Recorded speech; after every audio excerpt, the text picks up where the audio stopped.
Hello, my name is Michelle Phillips and I'm the Special Projects Coordinator for the Department of Youth Services. Thank you for joining myself and Communications Director Bruce Mendelson as we speak with former Commissioner Joseph M. Leavey. Joe was a Commissioner of DYS from 1973 to 1976, which was an extremely pivotal time for the department and juvenile justice nationally. In 1972, under the leadership of then Commissioner Jerome Miller, the Department of Youth Services would lead the nation in closing training schools for youth. Commissioner Leavey managed that transition. On September 28th, former Commissioner Leavey will receive a Lifetime Achievement Award at the department's annual Commissioner's Award celebration. Remember that the department really came into existence in 1969. And the reason it came into existence is there were some terrible things that were going on in the institutions, which had been going on for years. But everybody would always say, well, the best way to handle that is repaint the institution or change the name from training school to reform school to something else. But this time, people said, no, let's make this a real department. And let's bring in a person who basically was a person who had never been in juvenile corrections, had a totally different outlook on how to deal with these kids. And his name was Jerry Miller. I was brought in because my background was in child welfare. And so I was very used to working with private agencies. We would place some kids in group homes, foster homes, for what is now the Department of Child and Family Services. And so I brought much more of a child welfare approach to the department. Now the problem was, all of the resources of the department were in the institutions. About 90% of the kids were out in the community. So this is where we turned to, and that was part of my major role, we turned to the private agencies. And that's where programs like KEY got started. And that's where RFK got started. And that's where Old Colony Y got started. For us, even though we were, compared to those agencies, DYS, we were small. We were the first in the nation that did it. And I really believe it became the catalyst for others to do it. So Jerry goes very quickly. And I went in, like in January 15th, I think it was, and I go into the governor's office.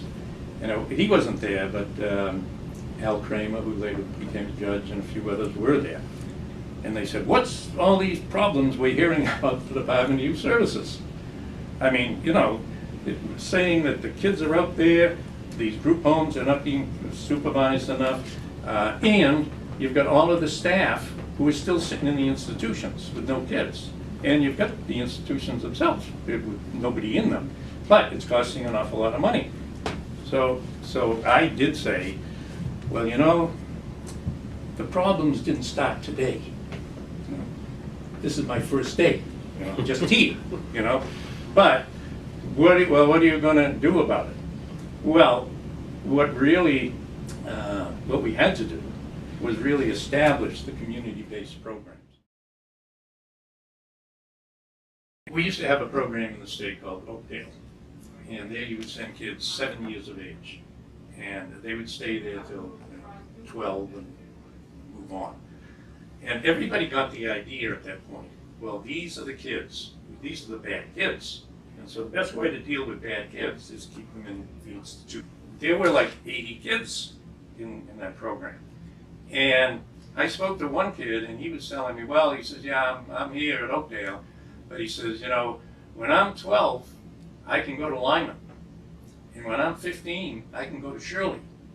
And so you've got them in the whole pot, just saying, well, then I can go with my father. Where's your father? Well, he's in jail. He's up in Concord. So that whole mentality, I think one of the biggest things that Jerry did, and then I was really very good at this and pushing this, is you got to humanize the kids. The other thing that DYS has been able to do, and we couldn't back then, and it took a while to do it, is to get the proper balance between, you got to have more community protection, and you got to be able to take care of the kids. The reason why the department is so successful is they've made that balance certainly much better than back in the days when we were there. If you really want to be in this field, is get to know the kids. So you got to take that direct service job. The problem is they want independence, but they're really afraid of the dark, and they don't want people by themselves. You got to have the staff that are really in there saying, we're here because we really love the kids. And I think for the people who are, the staff who are working in DYS now, it's still a challenge. It is true that sometimes the kids are not very respectful. And if you're in a situation where you really want everybody to say you're a great guy, this isn't particularly the field for you. But it is the time, it really is the time when you can have a tremendous impact. It's humanizing the kids. I think it's strengthening the purchase of service system, and then reaching out to work with the courts, with the other departments, with the local schools, with anybody else, to try to just say, this is all about jobs. Get those numbers, and the numbers keep going down. I keep looking and saying, well, that means that's a big reason for that. First of all, that's going down, and everybody said, if you ever close the institutions, crime's going to be going way up. Well, now we're saying, no, those numbers are down. Crime's actually down. A lot of people are put under a lot more stress than in the old days because they got to try to take care of these kids. I think it's a real success story, and so I'm very proud to be a part of that, and I'm very proud to receive this honor tonight.